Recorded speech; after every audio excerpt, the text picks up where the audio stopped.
I'm not sure what my doctor replacing my rabbi. Doctor replacing the rabbi. Morning. What type of prayer are you here for this morning? Morning prayer. Write down what I had to eat. Yes. If you can just have a seat over there and wait for about 15 minutes. The prayer group is happening back there. Yes, and they're not ready for you. Or my rabbi replacing my doctor. Be a bit odd. Say Adon Olam Asher Molach B'terem Kol Yitzurni. But there's an undeniable area in medicine where morals and Judaism enter the picture. One of the things that makes me most proud about my Jewish background is the fact that the Torah and the Talmud together have really addressed most of the issues that confront modern technology. It's mind-boggling how Judaism's oldest book holds clues to modern medical dilemmas that we have today. Its application is to me, to you, physicians, patients, to absolutely everyone. Medicine and Morals, your Jewish guide through life's tough decisions. I know giving up 6 evenings is not an easy decision to make, so what we did is we got a few people together, we decided we'd look under the hood of this new JLI course, kind of see what it's made of.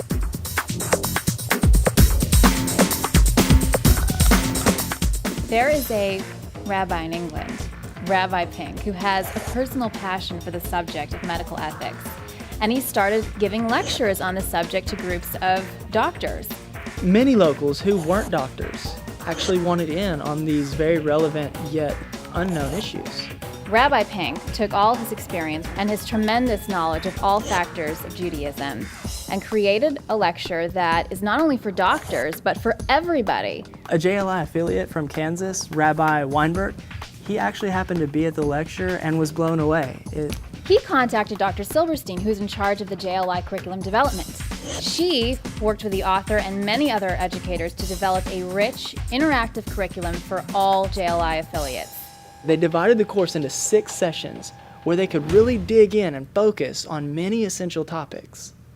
One topic is about choice, medical intervention. Is it a choice? Is it an obligation? When is it justified? One entire session is dedicated to reproductive medicine. The Catholic Church, for instance, was against in vitro fertilization. And from the early days, because of the Torah's view on when life begins, it was pretty easy. Is in vitro fertilization allowed? Is artificial insemination allowed? Is insemination with a donor sperm allowed? Is the use of donor eggs allowed? One of the questions facing the rabbinical community is the fact that we can now help couples accurately choose the gender of their babies. There's another session that goes into confidentiality. You would be absolutely astounded at how many times personal medical information can actually save a life.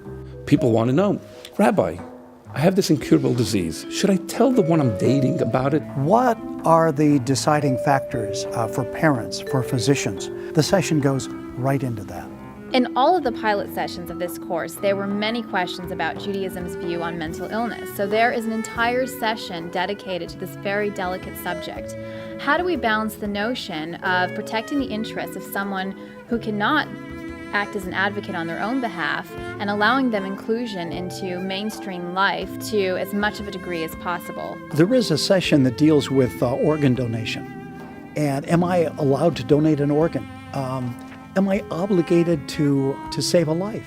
Another session covers the amazing world of experimentation. Where are the boundaries? I mean, what does Judaism say about us participating in drug trials? Am I allowed to use my body as a testing site? Am I allowed to allow my children? Where do we draw the line with many issues like stem cell research?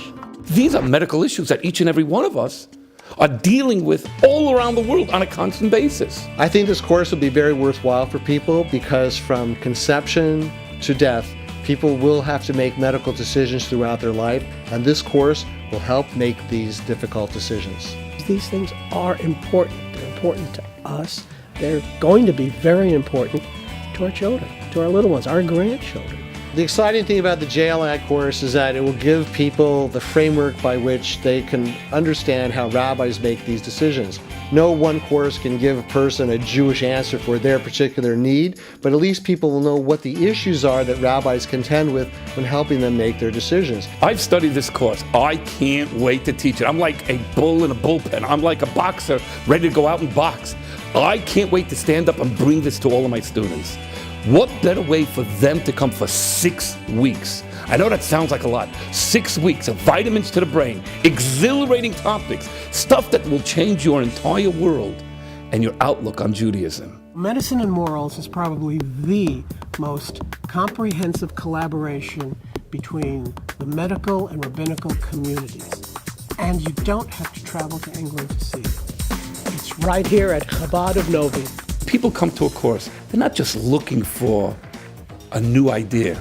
What they're really looking for is something that will really make their life different, something that will move them, something that will change them, something that will talk to their gut. I don't know how JLI does it, but every single course, my people walk out and they say, wow, you were talking to me.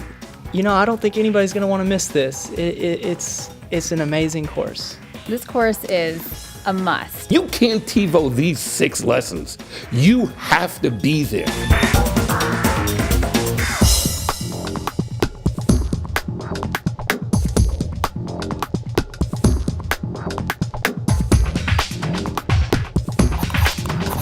Visit myjli.com to reserve your seat.